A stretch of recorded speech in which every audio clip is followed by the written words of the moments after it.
오늘 말씀의 제목은 천국을 지향하는 삶입니다. 지향이라는 뜻은 뜻지에다가 향하다 향자입니다. 그러니까 천국의 뜻을 두고 그것을 향하여 가는 삶이라는 것입니다. 지금만큼 대한민국이 잘 사는 때는 역사상 없었을 것입니다.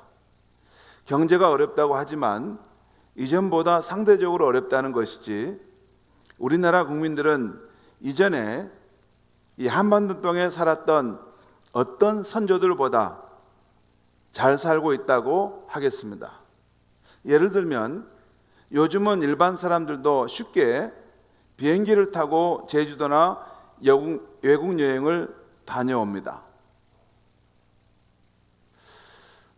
조선시대만 해도 가마 타고 임금이 잠깐 어디 갔다 이 정도지 비행기를 타고 갔다 이런 것은 없죠. 그런데 우리는 비행기를 타고 외국 여행도 잘 갔다 옵니다. 일반 사람도.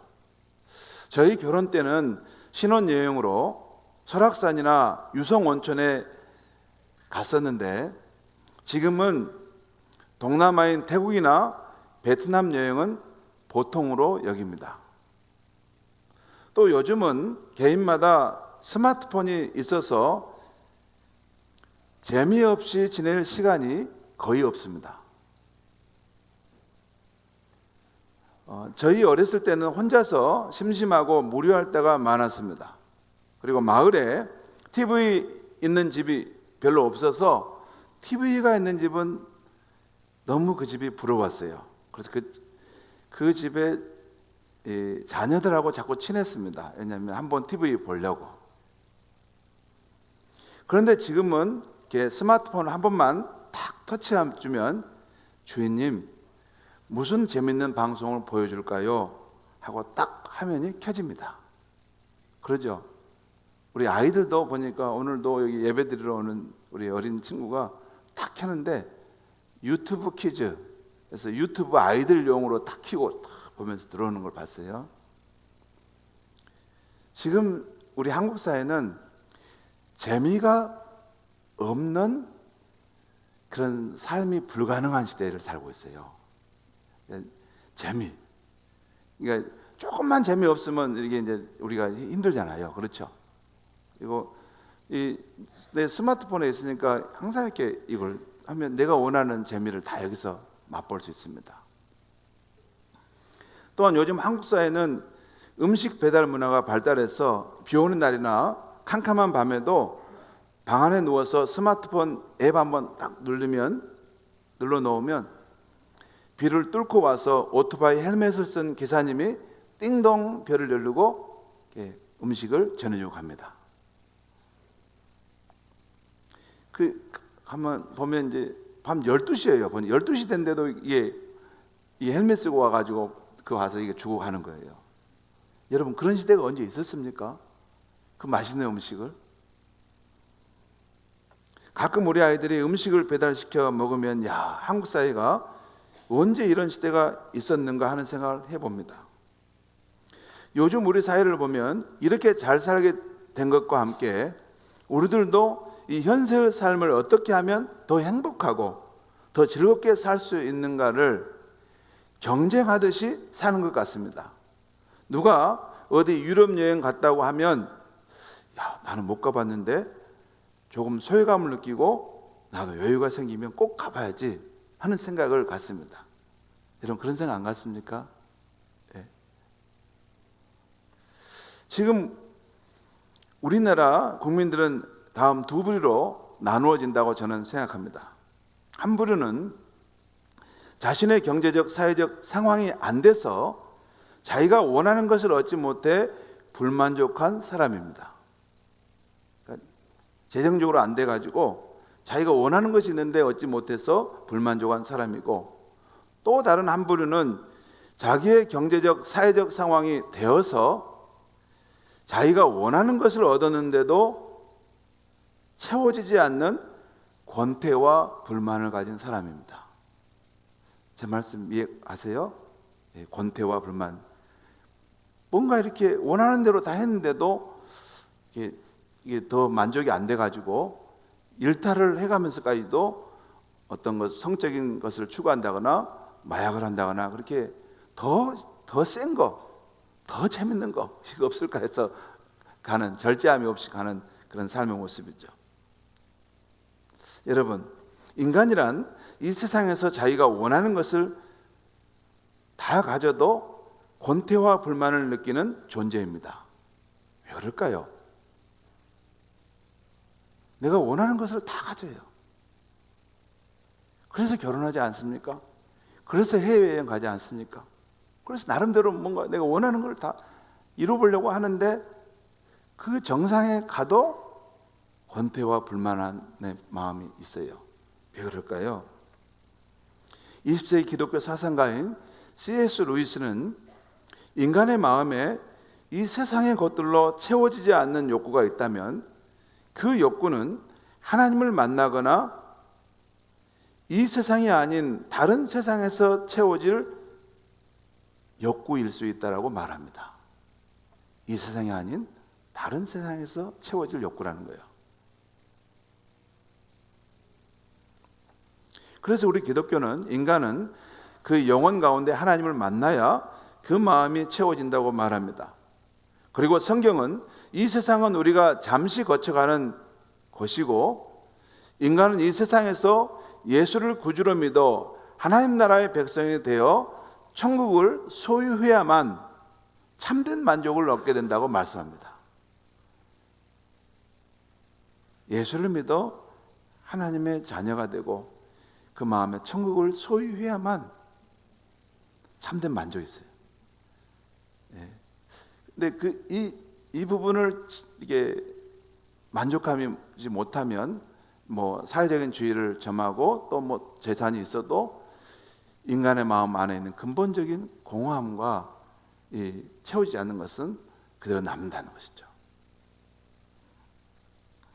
아직도 많은 사람들이 이 진리를 알지 못하고 이 세상의 전부인 것처럼 살다 죽은 후에 하나님의 심판을 받게 될 것인데 이를 위해서 하나님이 먼저 구원받은 우리를 부르셨다는 것입니다.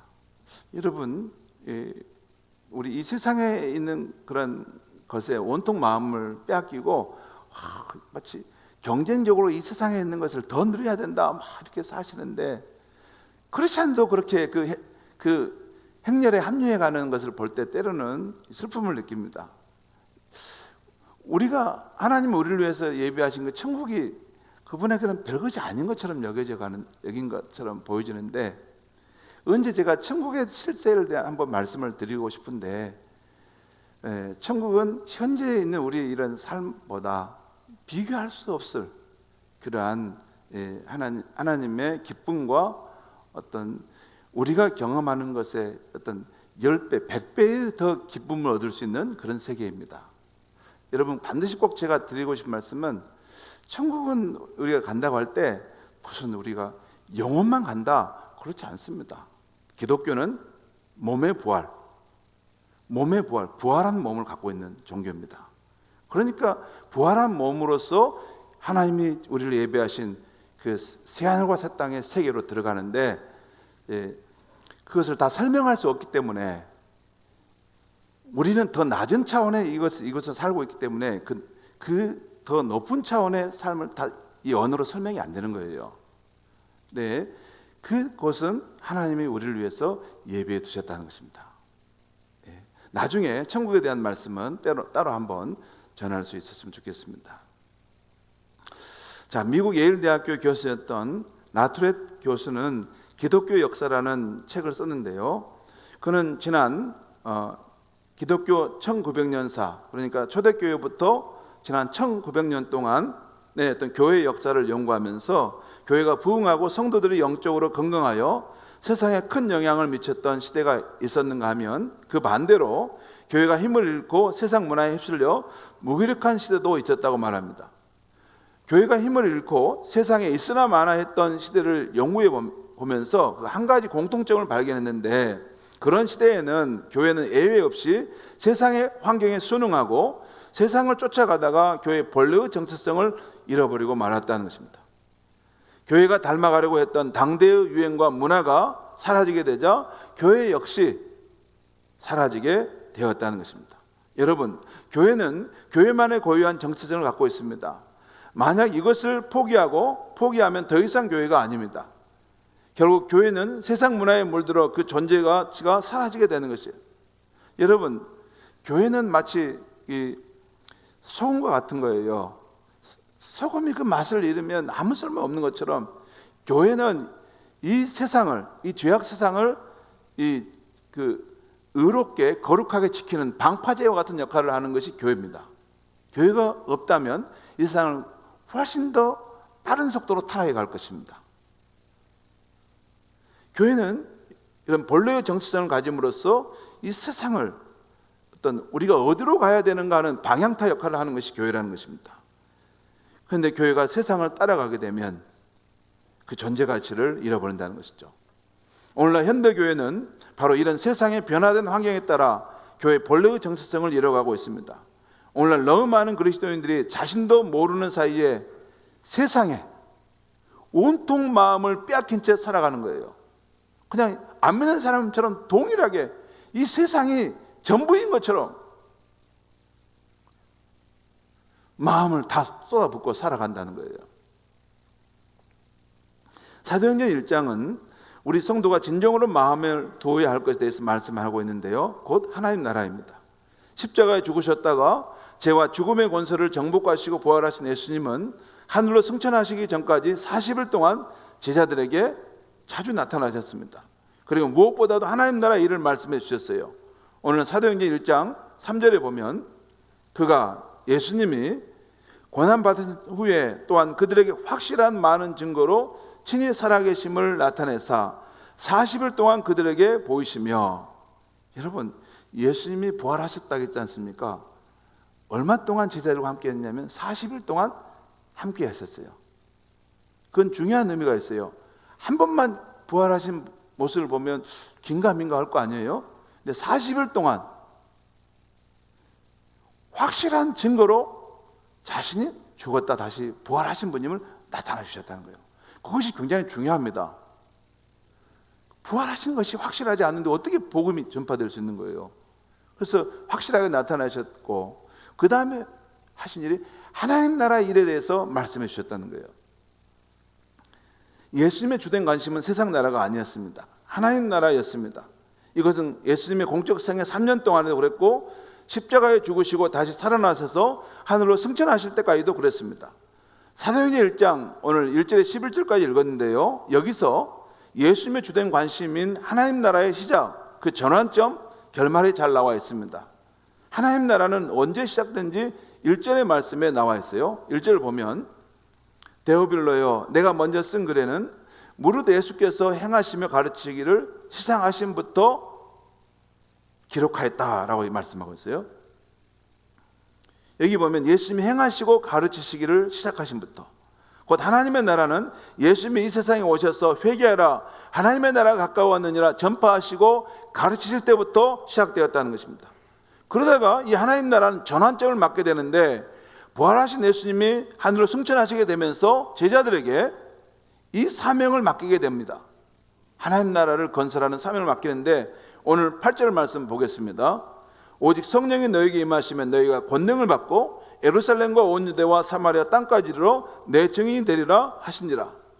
곧 예수를 믿고 따르는 제자들, 교회의 성도들이 성령의 권능을 받아 예루살렘에서 땅까지 이르러 예수의 증인의 삶을 살아갈 때 하나님 나라는 건설되고 그 완성을 향해 나아간다는 것입니다.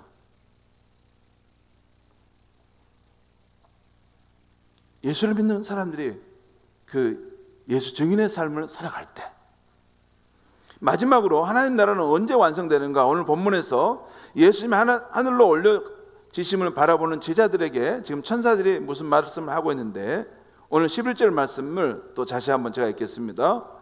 갈릴리 사람들아, 어찌하여 서서 하늘을 쳐다보느냐? 너희 가운데 하늘로 올려지신 이 예수는 하늘로 가심을 본 그대로 오시리라 하였느니라. 예수님이 하늘로 올라가신 것과 똑같은 모습으로 이 세상에 그때는 영광 가운데 임하신다는 것입니다. 그리고 그날 하나님 나라는 완성이 되고 이 땅에서 영원히 세워지게 된다는 것입니다. 사도행전은 예루살렘에서 처음으로 하나님의 백성이 된 사람이 120명이라고 기록합니다. 그리고 그들을 통해 예수를 믿고 하나님의 백성이 된 사람들이 점점 불어나게 되죠.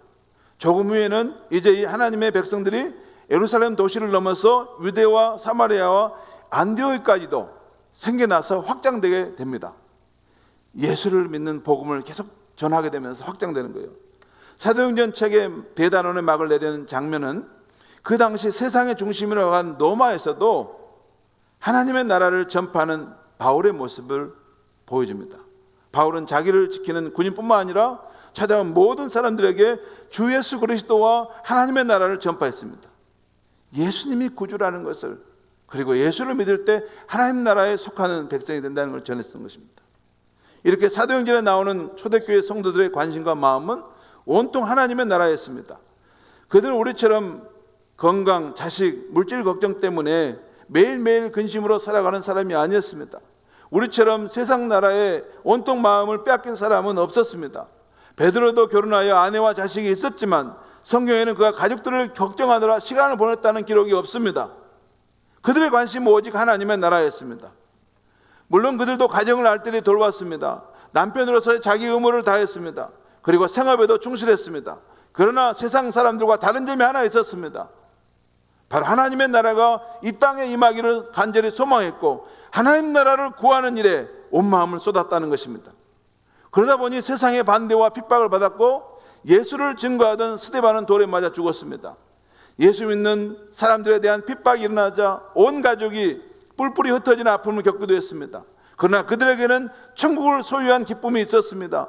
멈출 수 없는 거룩한 사명이 있었습니다. 그래서 그런 상황에서도 예수 증인의 삶을 살았고 사람들을 하나님 나라로 인도하고 있었던 것입니다.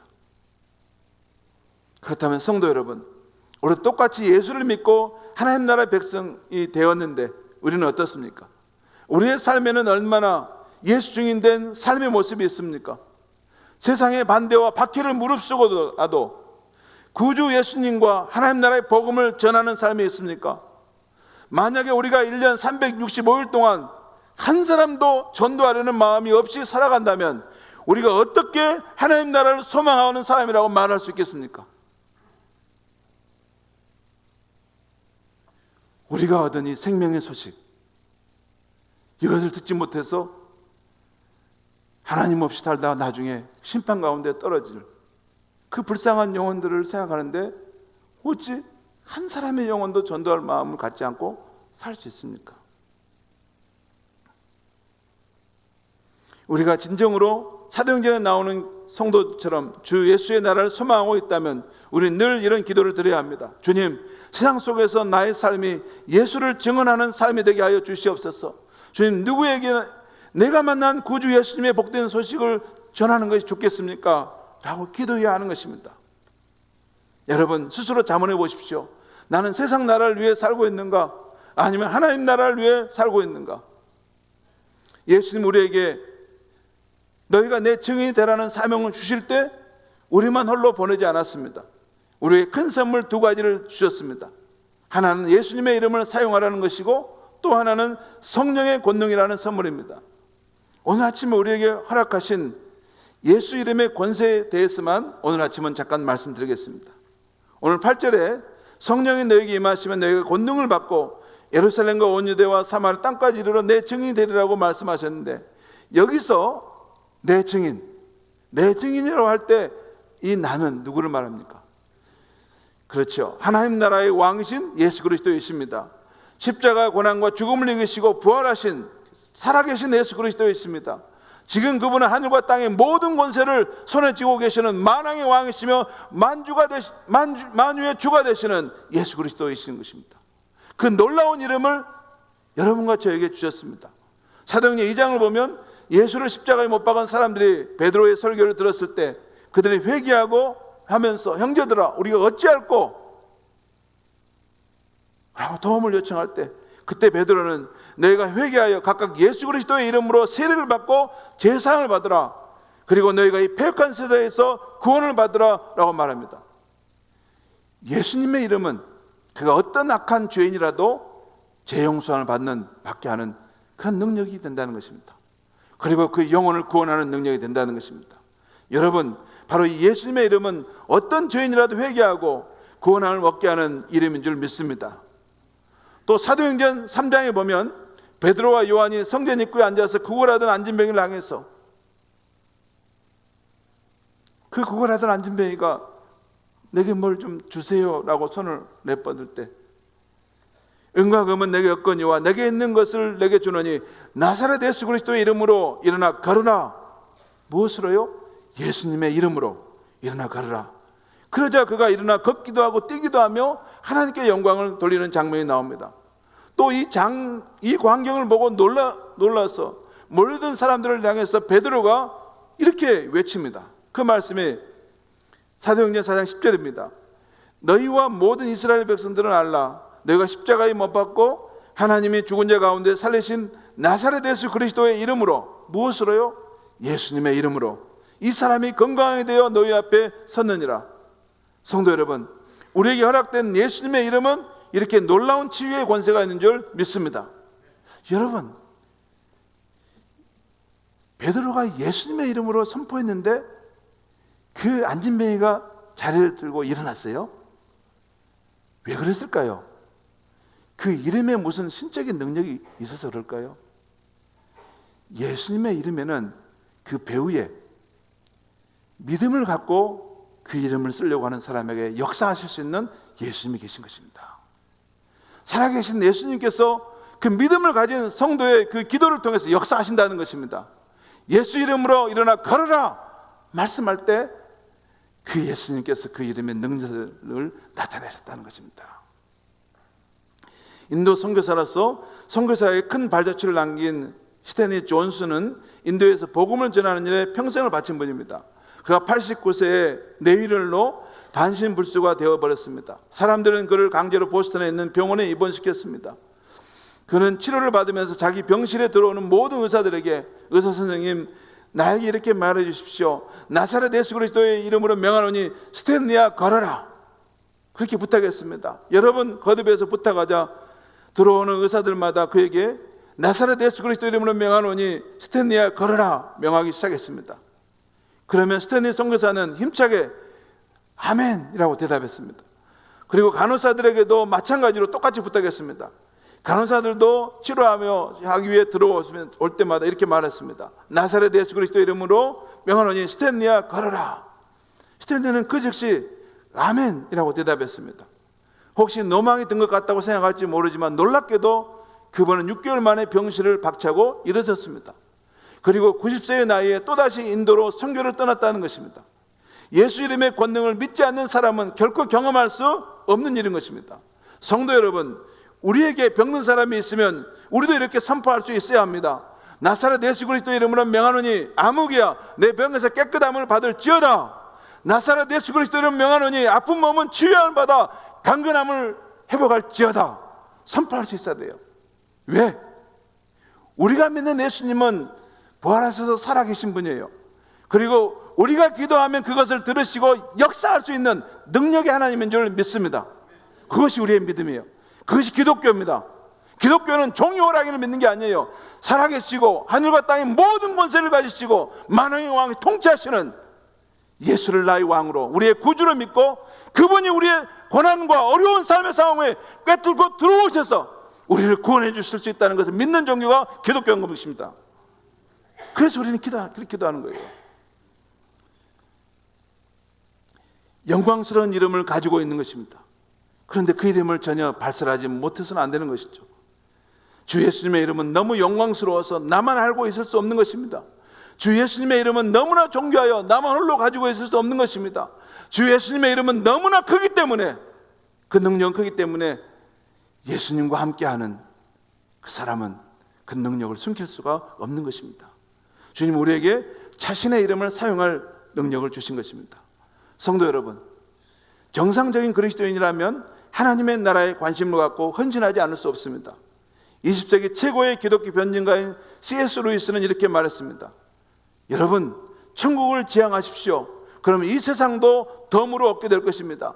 그러나 세상을 지향하게 살면 둘 다 잃어버리게 될 것입니다.